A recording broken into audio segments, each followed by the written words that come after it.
Friends ఈమె ఇంత late ఎందుకైంది అని అడుగుతుంది. అలాగే మనకి 2 గంటల వరకే టైం ఉంది, ఇంట్లో వాళ్ళు ఎప్పుడైనా రావచ్చు అని చెప్తుంది. ఇతను కాస్త ట్రాఫిక్ లో ఇరుక్కుపోయానని చెప్తూ 2 గంటలు మన కోసం ఎక్కువేలే అని కూడా చెప్తూ నేను నీకోసం ఒక గిఫ్ట్ తీసుకొచ్చానని కూడా చెప్తాడు.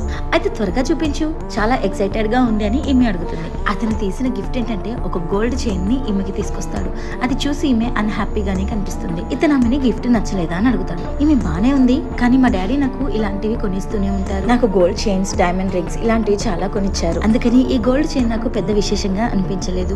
అయినా పర్లేదు, నువ్వు ప్రేమతో తీసుకొచ్చావు కదా, పర్లేదులే, బాగుంది అని చెప్తుంది. ఆమె మాటలు విన్న తర్వాత ఇతను సరే మరి నెక్స్ట్ టైం వచ్చినప్పుడు తప్పకుండా డైమండ్ రింగ్ ని తీసుకొస్తానని మాటిస్తాడు. ఈమె నిజమేనా అని అంటుంది. అలాగే టైం అయిపోతుంది, మరి లోపలికి వెళ్దామని చెప్పేసి అతన్ని లోపలికి తీసుకుని వెళ్తుంది. ఇక్కడ జరిగిందంతా ఈమె చాటుగా చూస్తూనే ఉంది కాబట్టి ఈమెకి తర్వాత ఏం చేయాలో అర్థం కావట్లేదు. కొద్దిగా ఆలోచిస్తుంది. ఆ తర్వాత తన హ్యాండ్ బ్యాగ్ లో నుంచి మొబైల్ ఫోన్ ని తీసి ఒకరికి కాల్ చేస్తుంది. నెక్స్ట్ పార్ట్ కోసం వీడియో లైక్ చేసి సబ్స్క్రైబ్ చేసుకోండి.